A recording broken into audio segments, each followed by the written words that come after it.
자, 그런데 저는 이걸 듣자마자 오히려 불안해졌습니다. 야, 이거 괜히 트럼프 건드렸다 또 또 이상한 짓 하는 거 아닌가? 그런 걱정이 조금 들어왔는데, 일단은 이 축제를 즐기되, 네, 안녕하세요. 주식은 역시 길이길이 쇠길이십니다. 안녕하세요, 기리분들. 저 증시가 참 좋은 흐름을 나타내고 있습니다. 코스피도 그 다음에 미국 선물도 둘 다 좋은 흐름인데요. 오늘의 경제 소식 또 빠르게 공부해 보도록 하겠습니다. 같이 공부하시죠. 렛츠 기릿. 자, 첫 번째 소식입니다. 미국 선물이 급등 중. 자, 미국 선물이 오르고 있다라고 하는데요. 왜 그런가? 엔비디아 실적 때문인가 하고 봤더니 다른 이유가 존재하고 있었습니다. 바로 미국 연방 법원이 트럼프의 상호 관세를 무효화했다는 소식이 떴기 때문인데요.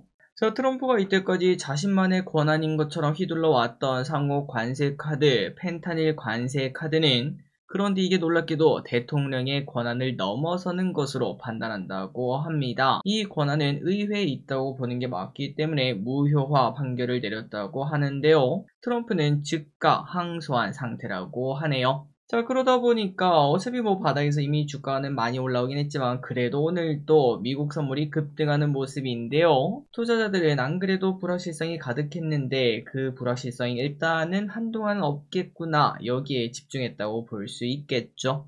자, 그런데 저는 이걸 듣자마자 오히려 불안해졌습니다. 야, 이거 괜히 트럼프 건드렸다 또 이상한 짓 하는 거 아닌가? 그런 걱정이 조금 들어왔는데 일단은 이 축제를 즐기되 하지만 또 언제 트럼프가 이상한 짓을 할지 모른다는 그러한 불안감은 항상 마음속에 두고 있어야 될 것 같습니다. 어느 정도 주가가 올랐다면 차익 실현을 하는 방법도 쓸 수 있겠네요. 다음입니다. 엔비디아 실적은 호실적 발표. 자, 역시 엔비디아인가요? 걱정이 많은 와중에 호실적을 꺼내면서 증명해냈다고 합니다. 엔비디아는 시간에서 5%나 급등하는 모습이 나타났죠. 자, 엔비디아 실적은 전망치를 웃돌았다고 하고요. 데이터 센터 사업이 급성장한 것으로 보인다고 합니다. 그리고 미중 관세 전쟁의 타격은 분명 있긴 했으나 일단은 우려보다 덜한 모습을 나타냈네요. 자, 그래서 오늘 우리나라 반도체가 상승 출발했지만 하지만 조금 힘이 빠지는 모습도 동시에 나타났어요. 오늘 저녁 엔비디아가 이제 5% 상승을 지켜낼 수 있을지, 그렇다면 내일 우리나라도 한 번 더 반도체가 좋을 수 있겠습니다. 그리고 오늘 우리나라 반도체 대장주 두 개 주식을 보면은 삼전은 1%가 안 되는 그 정도의 상승이 나타나고 있고 하이닉스는 1.6% 정도 오르고 있는데요. 둘 다 지금 여기서 머무른 지 좀 오래되었죠. 이 라인을 뚫고 올라가면서 전 고점, 3월달에 고점을 뚫고 올라갈 수 있을지 한번 지켜보도록 하겠습니다. 만약에 여기를 뚫고 올라간다? 코스피 지금 이제 2700 돌파했죠. 2800은 그냥 돌파를 할 수 있지 않을까. 그렇게 되면은 올해 내 3000 분명 다가올 것 같습니다. 업코 3 잊지 마시기 바래요.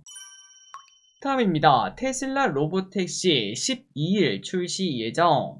테슬라의 로보택시가 미국에서 출시한다고 합니다. 다음 달 12일에 공개될 예정이라고 하는데요. 기대가 많이 됩니다. 다만 블룸버그의 의견일 뿐 일정은 바뀔 수 있다는 소식. 참고로 지금 로보택시 업계는 웨이모가 당연히 1등 자리를 꽉 잡고 있습니다. 이미 웨이모의 자율주행 운행 건수는 1000건이 아니죠. 1000만 건을 돌파를 했다고 합니다. 이 정도면 사실상 자율주행 시대가 이미 시작되었다라고도 말을 해볼 수 있겠죠. 그런데 여기에 이제 테슬라가 뛰어든다는 건데 과연 어떤 경쟁이 나타날지가 매우 궁금할 것 같습니다. 일단 시장에서 보고 있는 거는 결국 어떤 차량이 더 좋은 운전을 하고 더 안전하게 운전하는가, 이게 진짜 중요하겠죠. 참고로 웨이모는 모든 센서를 사용하는 센서 융합 기반으로 운전을 하고 테슬라는 온리 카메라를 사용하는 특징이 있습니다. 그렇기 때문에 안정성을 봤을 때는 둘 다 괜찮겠지만 그래도 누가 더 안전하냐 굳이 비교를 하자면 당연히 여러가지 센서를 사용하는 웨이모가 더 안전할 수 있다라고도 볼 수 있을 것 같은데요. 그렇기 때문에 앞으로는 테슬라가 카메라로만 이렇게 자율주행을 진행하는데 과연 카메라만 있어도 운행이 가능하다, 무사고 가능하다, 이 부분을 증명할 수 있을지 그거를 확인하는 올해 하반기가 되지 않을까라는 생각을 해봅니다. 다음입니다. 이 와중에 일본은 자율주행 연합이 출발한다고 합니다. 미국과 중국이 꽉 잡고 있으려고 하는 자율주행 시장에 일본도 참전하는 모습인데요.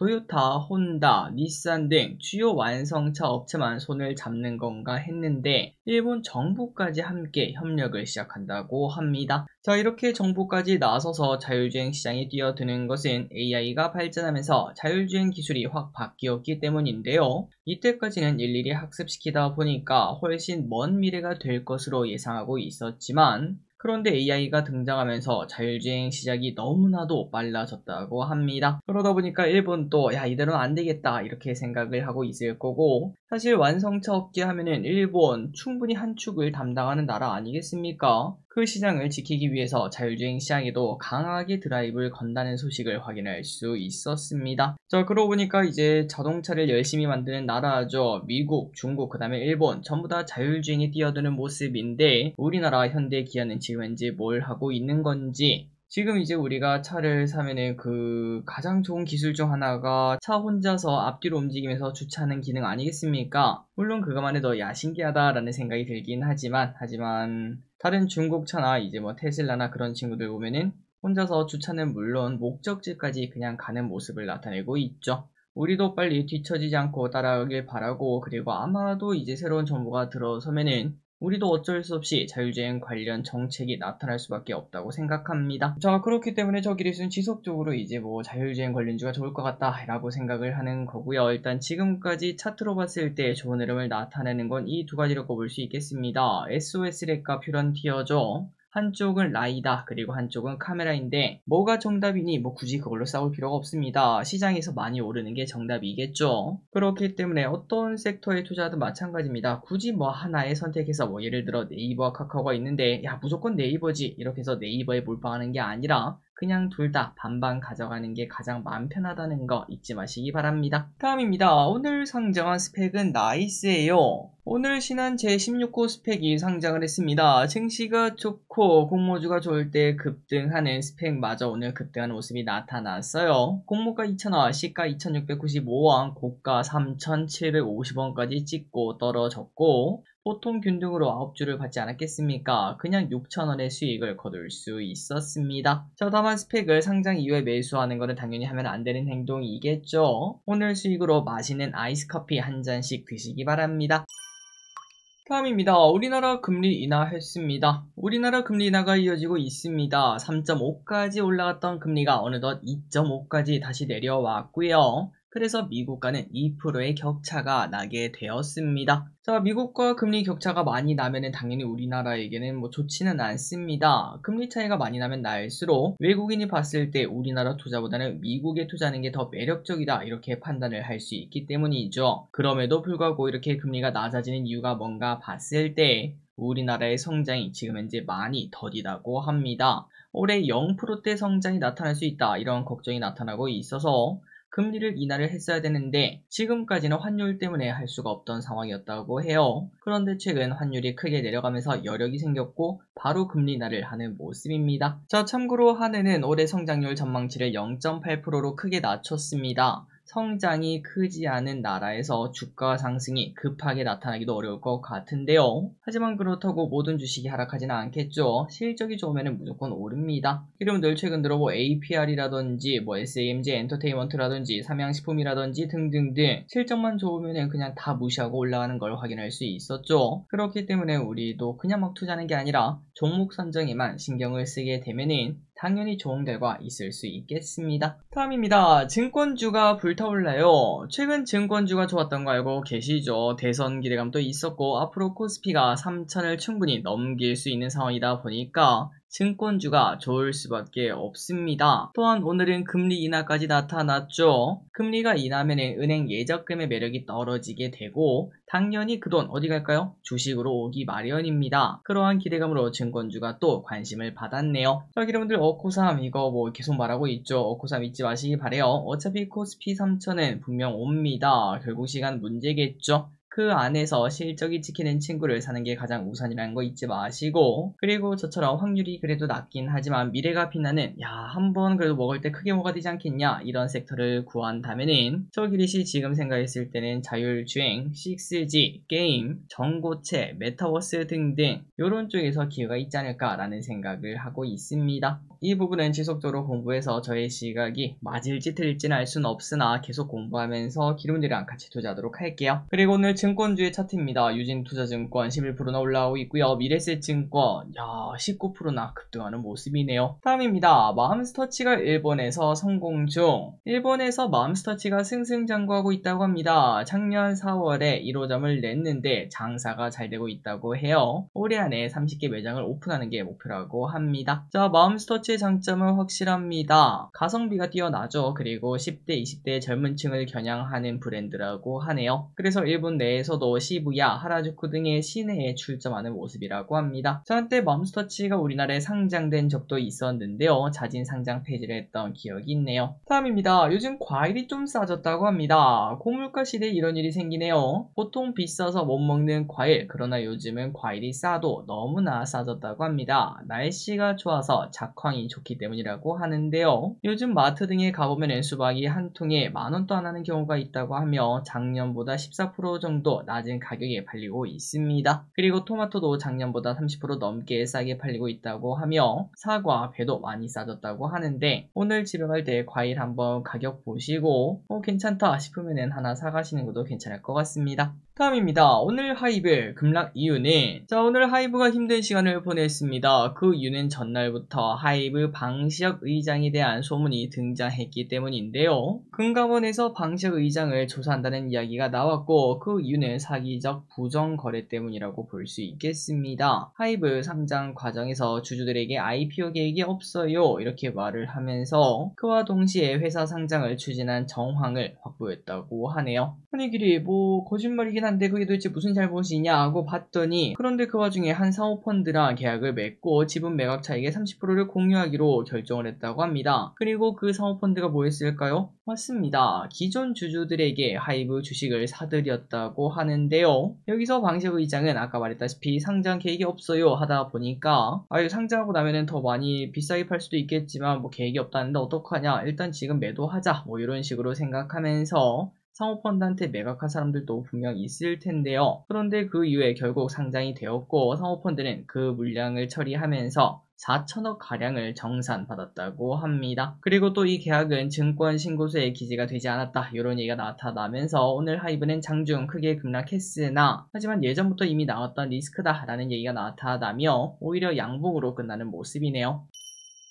다음입니다. 게임스톱 나도 비트코인 주식 하고 싶어요. 자, 미국에서는 마이크로스트래티지라는 기업이 있습니다. 이 기업이 하는 일은 원래는 기업 데이터를 관리하는 소프트웨어 관련 기업이었는데요. 2020년 이후 비트코인을 사 모으더니 이제는 비트코인만 모으는 회사가 되어버렸습니다. 무려 20만 개나 이미 되고 있다고 하죠. 그리고 우리나라에서도 얼마 전 비트맥스라는 기업이 이를 따라하는 모습을 나타냈는데 미국에서도 또 따라하는 기업이 등장했습니다. 바로 민주시계 대장인 게임스톱, 비트코인을 앞으로 매집하겠다 이렇게 공식화했다고 합니다. 자, 그럼 당연히 주가가 올라왔겠네. 얼마나 올랐을까 하고 봤는데 놀라운 반전이 있었습니다. 바로 주가가 11%나 급락했다는 소식인데요. 그 이유는 경영 불안이 분명 존재할 것으로 보이며 전환사채가 따라올 수밖에 없는 구조라서 이렇게 주가가 크게 하락했다고 합니다. 다음입니다. 머스크의 XAI 텔레그램이랑 제휴합니다. 자, 주식하는 사람들은 많이 사용하시죠, 텔레그램. 그런데 머스크의 XAI가 텔레그램이랑 전략적 제휴를 맺고 그러면서 그룹 서비스를 텔레그램에 제공을 한다고 합니다. 그리고 이 두 서비스가 갑자기 왜 이렇게 만났나 하고 봤더니 스토리가 신기하네요. 참고로 머스크는 표현의 자유, 정부 검열 반대 이런 쪽에 찬성하는 입장인데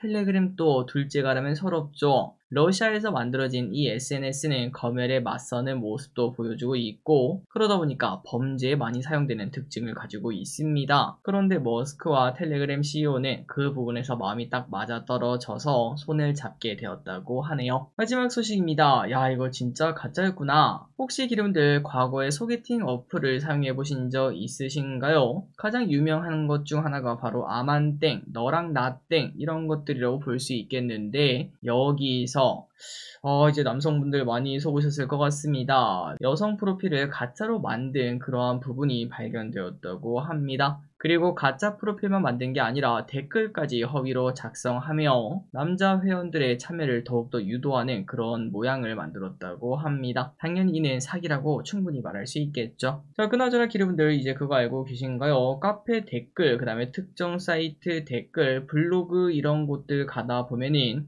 AI가 요즘 활동을 꽤나 많이 하고 있습니다. 가끔 기르분들이 뭐 카페 같은 걸 딱 봤을 때 모든 글에다가 전부 다 막 댓글을 다는 그런 사람이 있는데 그런데 그게 좀 뭔가 좀 어색한 그런 느낌을 받을 때가 있을 거예요. 계속 같은 말을 반복하는 걸 확인할 수 있는데 그게 이제 전부 다 AI가 활동하고 있다라고도 말을 해볼 수 있겠습니다. 이제는 나도 모르게 AI와 대화하는 세상이 펼쳐질 수 있을 것 같고 그러다 보니까 갈수록 AI로 활용한 사기 그런 것들에게 많이 조심을 해야 되지 않겠나 라는 생각도 듭니다. 자, 오늘의 공부 여기까지 끝났습니다. 항상 이렇게 같이 공부해서 진심으로 감사합니다. 지금까지 길이셨습니다. 빠이요.